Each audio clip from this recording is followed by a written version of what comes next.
Olá pessoal, meu nome é Vitor Matos e eu sou estudante de fisioterapia.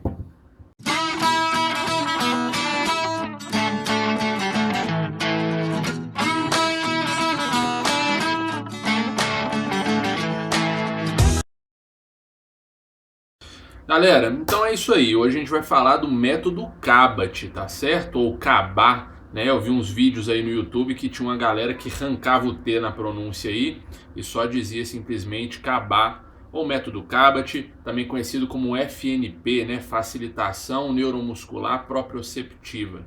Tudo bem, galera? Então essa aula aqui vai seguir o mesmo raciocínio da última aula sobre o método Bobat. Né? A gente vai falar um pouquinho da teoria do método e por fim eu vou tacar aquela coletânea que eu faço no YouTube sobre a prática do método, não é mesmo? Deixo isso aí para o final e então finaliza o vídeo. Beleza, galera? Então vamos lá.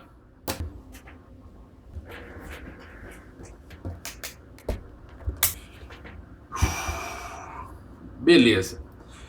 Galera, então o método CABAT está incluso aí dentro do grupo da facilitação neuromuscular proprioceptiva, como nós já comentamos, né? E ele foi criado em um período de tempo que está entre os anos de 1946 e 1951, tudo bem? Pelos norte-americanos aí Kerman Cabot e Margaret Knott. E aí nós temos um médico e uma fisioterapeuta, respectivamente, tudo bem? E beleza, esse método, galera, ele vai nos mostrar ou nos ensinar a respeito de um recurso terapêutico cinético que utiliza o estímulo da sensibilidade proprioceptiva para aumentar a flexibilidade, a força e a coordenação, melhorando assim a qualidade do movimento. Tudo bem, pessoal? O nome da técnica aí já nos ensina um pouco sobre a mecânica das atividades, né, pessoal? Pensa bem, facilitação refere-se a tornar algo mais fácil, neuromuscular nos fala da participação de nervos e músculos, e proprioceptiva nos fala dos receptores sensitivos aí que nos orientam, nos trazem informação a respeito do posicionamento do nosso corpo e dos movimentos corporais. Não é, galera?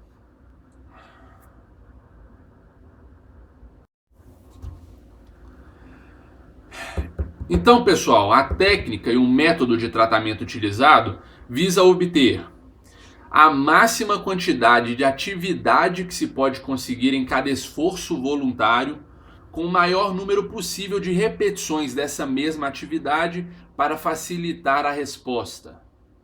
Ok?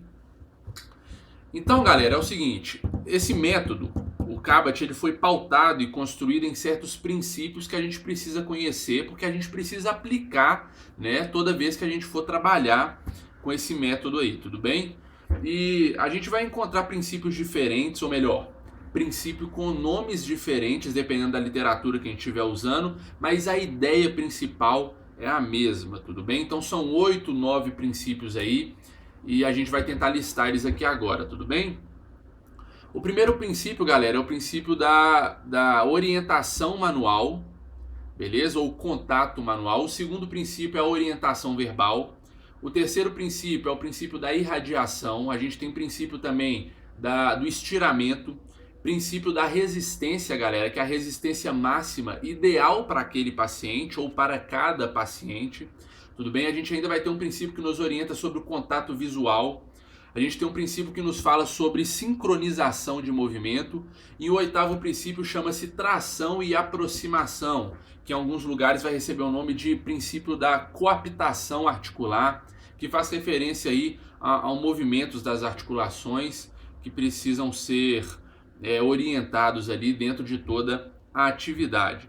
Tudo bem, galera? Eu vou deixar um link aqui na descrição de uma página que fala com detalhe de cada um desses princípios. Beleza? Galera, então, tendo como base toda essa filosofia que nós escutamos até aqui, é muito interessante, e interessante de forma até indispensável, que a gente passe a recrutar novas ideias e novos princípios que vão nos auxiliar a evoluir ainda mais o nosso paciente, ou a positivar mais ainda o prognóstico deles, né? Então vejam bem, a diferença entre a teimosia e a persistência é o resultado. É o resultado. Aqui, ó, tá escrito. Tá certo? Frase boa, frase boa. Galera, não é isso que eu ia falar não, tá bom? Recrutamento de novas ideias e princípios que vão nos ajudar a evoluir ainda mais o nosso paciente. Pessoal, toda a capacidade do nosso paciente precisa ser considerada. Nós precisamos utilizar tudo aquilo que o nosso paciente consegue fazer, galera. Tá certo? A nível físico e psicológico. E eu quero aqui dar um exemplo para vocês, abrir um parêntese de uma coisa que aconteceu comigo e me ensinou muito e talvez possa ensinar vocês também, tá bom? Então eu visitei uma clínica de fisioterapia neurológica e a dona da clínica estava lá. Né? E ela me conhecia um pouco, ela sabia que eu fazia fisioterapia e ela disse: Vitor, você pode fazer a transferência desse paciente para mim? E eu disse: posso fazer sim, eu consigo fazer isso. A paciente era uma moça, né, que teve um AVE e ela trazia consigo todas as sequelas do quadro. Ok, então eu fui até ela, peguei ela e eu tirei ela da cadeira de rodas e coloquei ela sentada logo ao lado ali, em uma outra cadeira, né? E ok, assim que eu terminei de fazer, a dona da clínica veio até mim, né, e falou com muita calma, muito baixo, bem devagar, e disse assim: Vitor, nós temos a intenção, né, e o desejo, a iniciativa de fazer exatamente como você fez mesmo, né? Tirar o paciente de onde ele está e colocar ele aonde nós precisamos que esteja. Então ela continuou e disse: Vitor, mas aqui nós não fazemos isso, tá certo? O paciente, ele tem toda a capacidade de desenvolver a concêntrica dos músculos anteriores da coxa para se levantar de onde ele está. E depois desenvolver a excêntrica do mesmo grupo muscular para se sentar no outro lugar. Nós só auxiliamos ele nesse movimento, né? Nós orientamos e manipulamos o movimento do quadril, do tronco, para que todo o corpo esteja alinhado durante a movimentação. Então nós auxiliamos, facilitamos o movimento para que o nosso paciente o faça corretamente. Então na hora que ela falou isso, eu percebi que eu não tinha entendido nada sobre neurologia fisioterapêutica, né, galera? Nós facilitamos, né? Facilitação neuromuscular proprioceptivas. Nós não executamos os movimentos, nós auxiliamos a capacidade motora que ainda existe naquele paciente para que ele evolua essa técnica e torne-se cada vez mais funcional, né, galera? Então isso aí veio e caiu em mim com grande valor, né? Eu aprendi muito naquele momento. Então esse é um princípio legal, galera. Facilitação motora. Nós somos facilitadores nesse tipo de tratamento fisioterápico, né? Que é o neurológico. Uma outra coisa que é legal comentar, galera, nós nunca tratamos um acidente vascular encefálico. Nós tratamos a Renata, nós tratamos o Leonardo, fulano e ciclano, nós tratamos pessoas, né, galera? E por que isso acontece assim?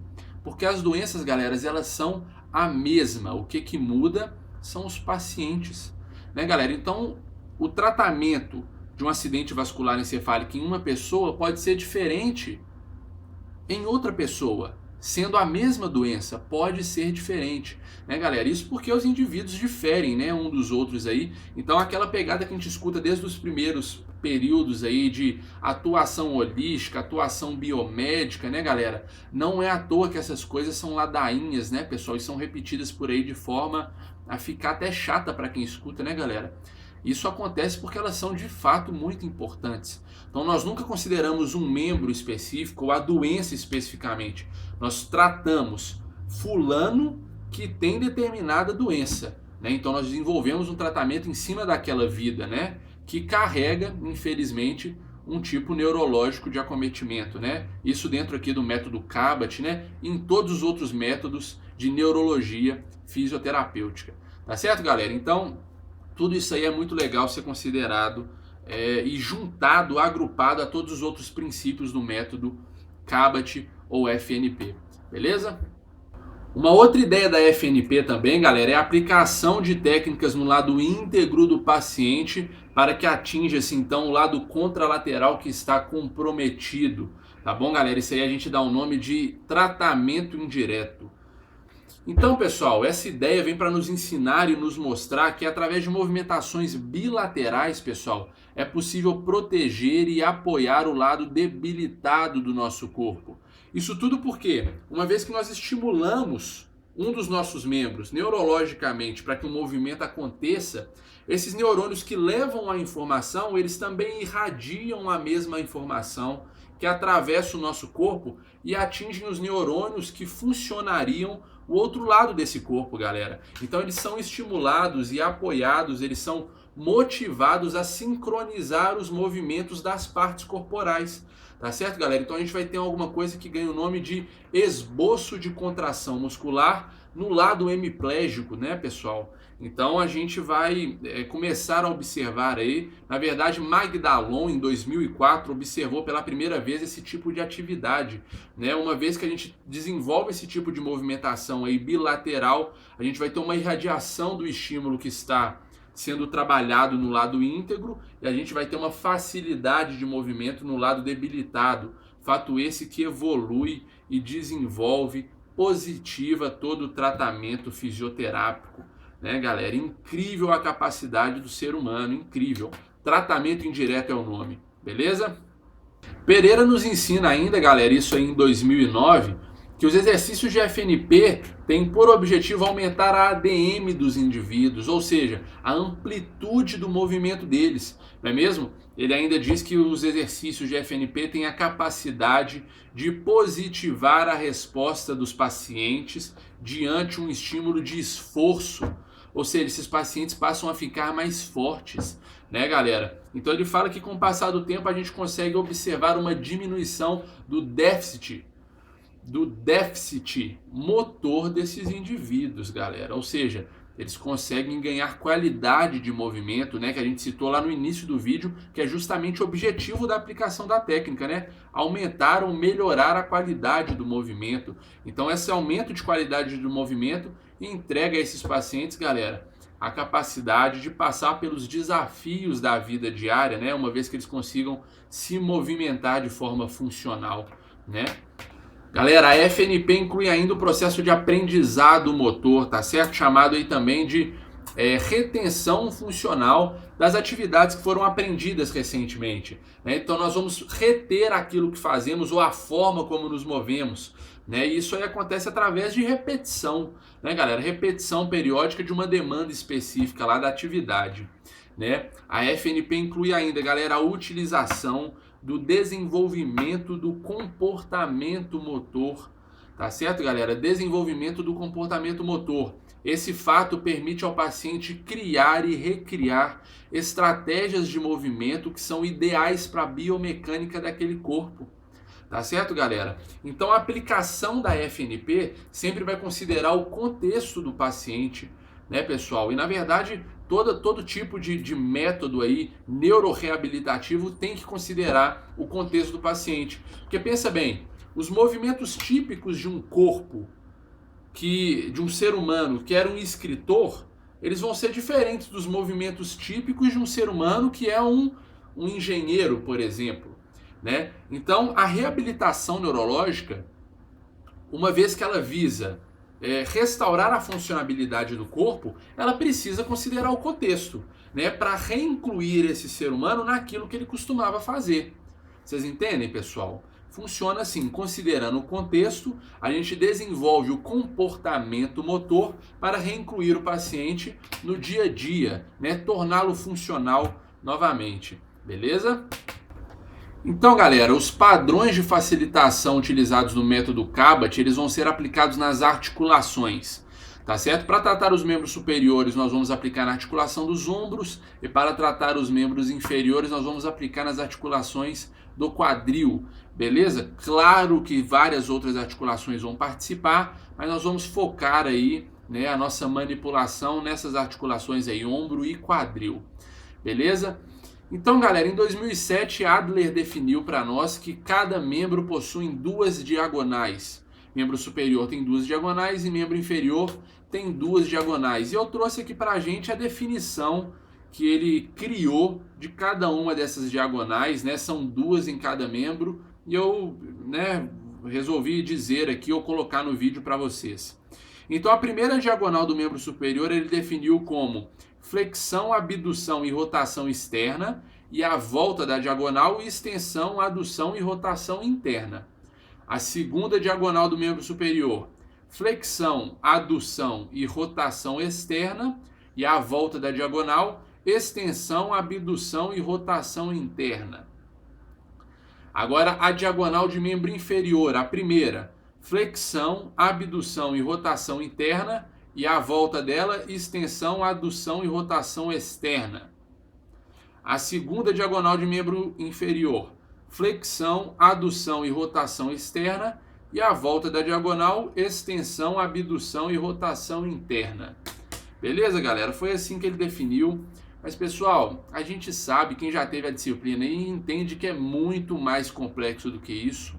Muito mais complexo do que isso, né? E aqui nem é culpa do Adler, né? Muito menos minha. O cara pode ser bom quanto for na didática, que é difícil a gente trazer a ideia e falar com perfeição sobre algo que acontece na prática, né, galera? Uma movimentação prática, a gente botar isso no papel é difícil, né? Então, a gente conhece que tem variações de cada uma dessas diagonais também, tem variação de D1, tem variação de D2, e a movimentação, principalmente a manipulação e o comportamento do terapeuta, uma vez que ele desenvolve essas diagonais, é impossível de ser expressa aqui em um discurso ou em palavras em um papel. Por isso, a partir daqui eu não tenho mais muita coisa para falar, galera. Eu vou terminar o vídeo e vou passar para vocês aí a coletânea, né, da aplicação, da prática do método Cabot, para que a gente consiga concluir o vídeo. Beleza, pessoal? Qualquer dúvida que tenham ficado, não deixem de colocar nos comentários, eu vou me esforçar muito para resolver todas elas. Vou deixar a referência de todo o conteúdo que eu usei para formar essa aula aqui, beleza? E a gente se vê logo mais. Obrigado, valeu!